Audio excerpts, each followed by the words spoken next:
Hi friends, welcome back. Video है Pakistani school के नाम पर इंडिया के बारे में क्या सिखाते हैं। What Pakistani schools teach about India. चलो देखते हैं।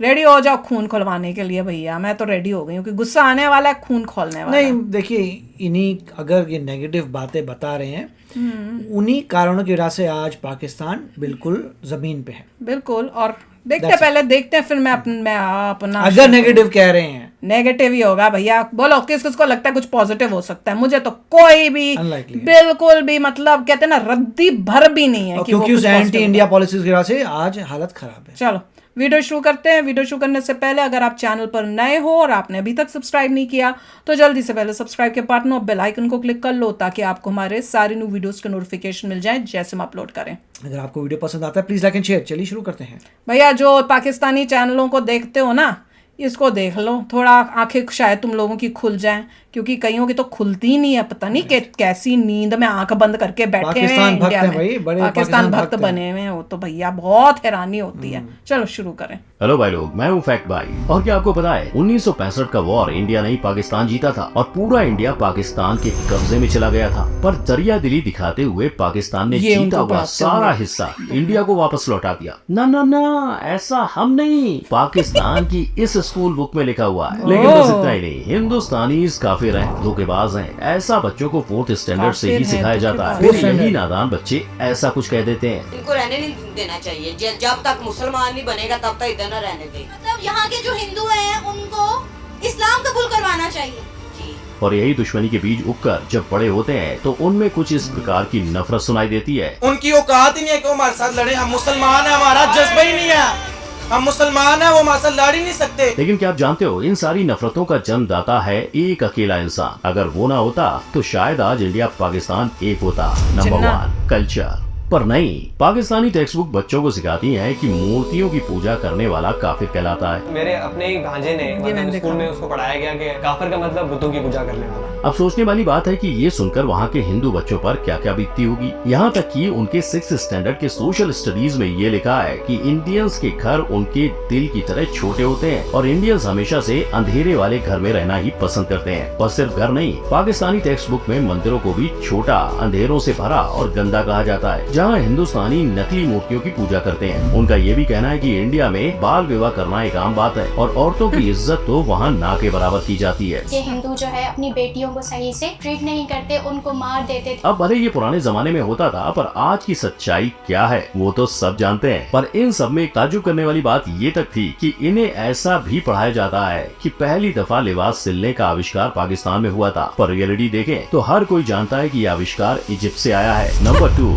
जियोग्राफी। 8th स्टैंडर्ड के बच्चों की बुक्स में तो इंडियंस को ही धोखेबाज कहा जा रहा है। मकसद ये था कि किसी न किसी तरह अंग्रेज की गुलामी से निजात मिले, लेकिन हस्बे आदत हिंदुओं ने मुसलमानों के साथ हर जगह धोखा किया। दरअसल उनका कहना है कि जब ब्रिटिशर्स इंडिया में राज कर रहे थे तब उन्हें भगाने में मुसलमानों ने हिंदुओं का साथ दिया था, पर उसके बदले में पार्टीशन के रूप में हमें सिर्फ धोखा मिला। लेकिन अगर एक्चुअल हिस्ट्री की बात करें तो बंटवारे से पहले 1906 को ढाका में एक मुस्लिम लीग बनाई गई, जिसकी हार 1937 के चुनाव में कांग्रेस पार्टी द्वारा हुई। फिर कांग्रेस ने आम जनता को साथ लेके चलना शुरू किया, पर इस वजह से यूपी, बंगाल और पंजाब के मुस्लिम जमींदारों को खतरा महसूस होने लगा। उन्हें लग रहा था कि ऐसे ही चलता रहा तो कांग्रेस पार्टी आम लोगों को बढ़ावा देगी और हमारा रुतबा कम हो जाएगा, हमारी जमीन जायदाद सब में बांट दी जाएगी। और इसी वजह से अपने रुतबे को बचाने के लिए उन्होंने इंडिया पाकिस्तान पार्टीशन की नींव रखी। Number 3 history.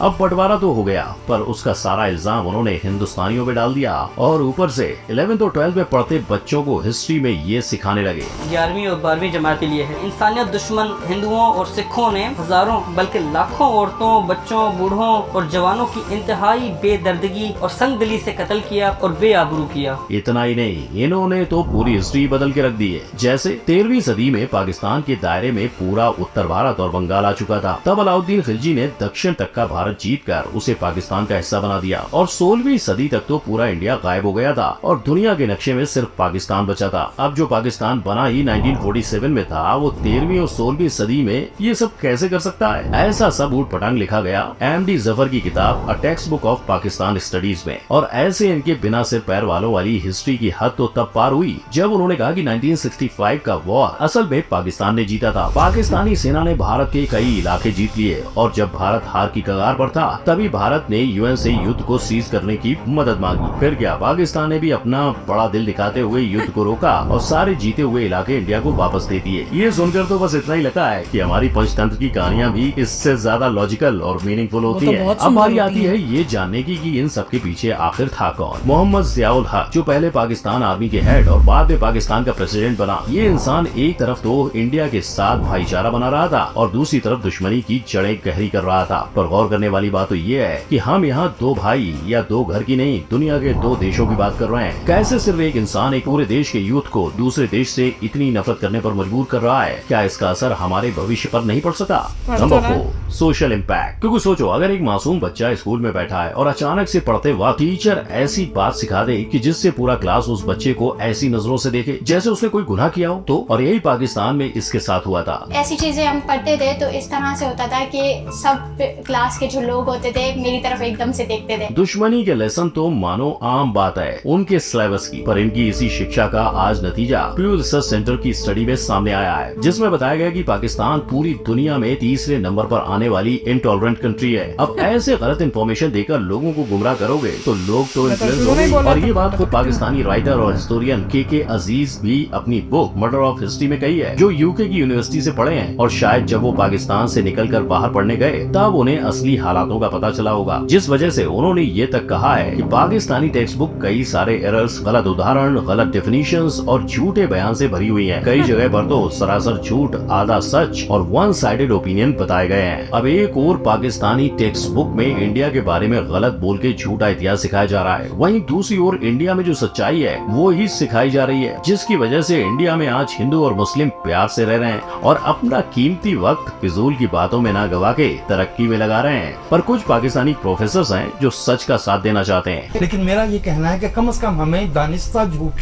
जो पैदा किए गए हैं उन्हें निकाल देना चाहिए। वो जानते हैं कि उनके स्टूडेंट्स की मेंटेलिटी पर क्या असर हो रहा है। Number 5, opinions. ये सब आप भी देख सकते हो कि कैसे जब एक रिपोर्टर ने युवाओं से इंडिया के बारे में सवाल किए तो उनकी उस पर क्या राय निकल के आई। उनकी औकात ही नहीं है कि वो हमारे साथ लड़े। हम मुसलमान हैं, हमारा जज्बा ही नहीं है।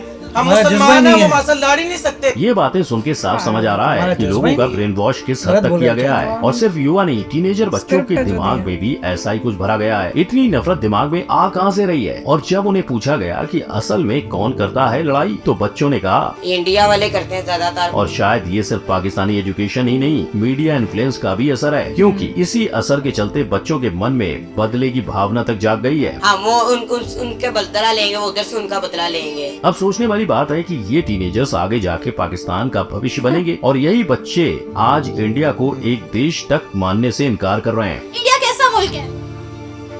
कोई मुल्क नहीं है। तो आपको क्या लग रहा है कि पाकिस्तान का फ्यूचर सही हाथों में जा रहा है? इंडिया के बारे में सुनते ही पहली चीज माइंड में क्या? वो हमारा सबसे बड़ा दुश्मन है, पाकिस्तान का सबसे बड़ा दुश्मन है।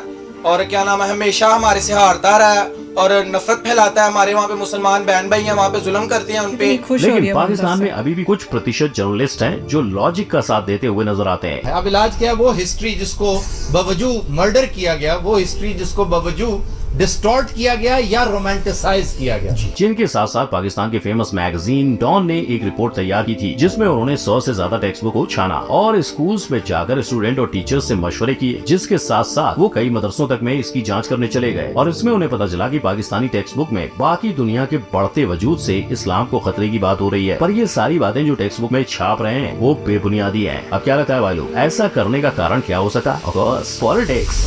Number 6, conclusion. और इसी पॉलिटिकल एजेंडा को पूरा करने के लिए भले ही पाकिस्तानी पॉलिटिशियंस ने एजुकेशन सिस्टम में इंडिया के लिए नफरत के बीज बोए थे, लेकिन आज उन्हीं बीजों से बना हुआ पेड़ का नतीजा पाकिस्तानी युवाओं को ही भुगतना पड़ेगा। ऐसी सोच उनकी तरक्की के बीच तो आ ही रही है, लेकिन अगर इन बच्चों को बाहर किसी देश में कुछ कर दिखाने की अपॉर्चुनिटी मिली तो वो उधर इसी गलत नॉलेज के साथ जाएंगे। तो आज फैक्ट भाई ने आपको बताया कि सरहद के उस पार बच्चों को हिस्ट्री बुक में कैसे बेझिझक झूठ परोसा जा रहा है और उसकी वजह से बच्चों और युवाओं पर हुआ असर देख लगता नहीं कि आने वाले दिनों में भी इंडिया पाकिस्तान के बीच की दुश्मनी कभी खत्म होगी। पर फैक्ट भाई यही आशा करता है कि हर एक इंसान दूसरे इंसान को इंसानियत की नजर से देखे, क्योंकि हिंदू मुस्लिम सिख ईसाई हम सब हैं भाई भाई। और इसी के साथ अगर आपको देखना है कि पाकिस्तानी लोग इंडियंस के बारे में क्या सोचते हैं तो आई बटन पर क्लिक करो। वीडियो पसंद आया हो तो लाइक, शेयर और कमेंट करें और चैनल को सब्सक्राइब करना ना भूलें। जय हिंद। ऐसी एक दो वीडियोस तो हमने देखी भी हुई हैं, ये बुक से जो रिलेटेड थी, एक बहुत ही आई ओपनिंग जिसमें इन्होंने क्लिपिंग्स कई दिखाई हैं, वो मैंने देखी हुई है, इन्होंने शायद नहीं देखी होगी। और एक तो हमने देखी थी जिसमें वो हम दिल्ली आके पता नहीं क्या खाएंगे बच्चे, इतने उन्होंने प्रॉपर वो बनाई हुई थी वीडियो वो खास।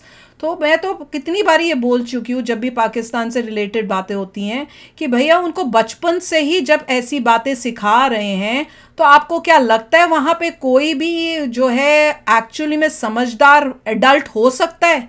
इवन ये जो पब्लिक रिएक्शंस लेने जाते हैं और जो बैठ के पब्लिक रिएक्शंस दे रहे हैं और जय जयकार कर रहे हैं इंडिया की, क्या वो भी तो उन्हीं स्कूलों से पढ़े हुए हैं? उन्होंने भी तो वही किताबें पढ़ी हुई हैं, तो क्या उनकी सोच डिफरेंट हो सकती है? पढ़ाई तो वही की है। और देख लो कितनी यंग एज से इनको इंडिया के अगेंस्ट, हिंदूज के अगेंस्ट ब्रेन वॉश किया जा रहा है। छोटी सी एज से लेके हर क्लास में उनको उसके बारे में बताया जा रहा है। रिजल्ट उन्होंने देख लिया। हाँ, एक हमने वो वीडियो नहीं देखी थी, पाकिस्तान ऑलमोस्ट जो है डूब चुका है। चीटिंग की नहीं देखी थी एक वीडियो कि बच्चों को चीटिंग भी लगती है, हमारा हक है वहां पे पाकिस्तान। देखिए एक बात और है कि जिस चीज पे कंफ्यूज नहीं होना चाहिए, जो बहुत लोग कंफ्यूज हो जाते हैं जब वो देखते हैं India versus Pakistan, that is not same as Hindu versus Muslim. Confuse इसमें नहीं होना चाहिए।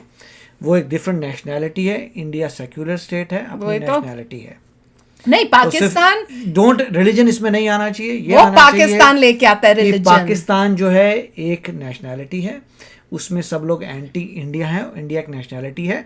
इंडिया में हंड्रेड्स ऑफ रिलीजन्स हो सकते हैं, नोबडी केयर्स, मगर सारे इंडियंस हैं। हाँ, पर जो पाकिस्तान कर रहा है, पाकिस्तान जो करने की कोशिश कर रहा है, वो दरार डालने की कोशिश कर रहा है, उसको स्टॉप करना चाहिए। वो दरार डाल रहा है हमारी कंट्री में रिलीजन के नाम से। वो ये दिखाता है कि इंडियन मुस्लिम्स को वो भड़काने की कोशिश करता है। वो ये दिखाता है पूरे वर्ल्ड को कि भैया जो मुस्लिम्स इंडिया में रहते हैं उनके ऊपर बड़ा जुल्म हो रहा है, उनको उनकी राइट्स नहीं मिलती। मेरा तो उनसे एक ही जवाब है कि भैया तुमको हमारी कंट्री से ना लेना ना देना। तुमने अपनी एक कंट्री बनाई थी और जिन लोगों को जाना था वो तुम्हारी कंट्री में चले गए हैं। अब हमारी कंट्री में क्या होता है, तुमको कोई लेना देना नहीं है, तुम बोलने के कोई तुम्हें हक नहीं। सभी इंडिया के लोग यही बोलते हैं कि वी आर इंडियंस। बिल्कुल, हमारी जो आइडेंटिटी है वो फर्स्ट है कि हम इंडियंस हैं। उसके बाद रिलीजन जो है वो हमारा पर्सनल मैटर है, जिसको जो यूज करना है मेथोडोलॉजी यूज कर सकता है भगवान तक जाने के लिए, but they are all Indians.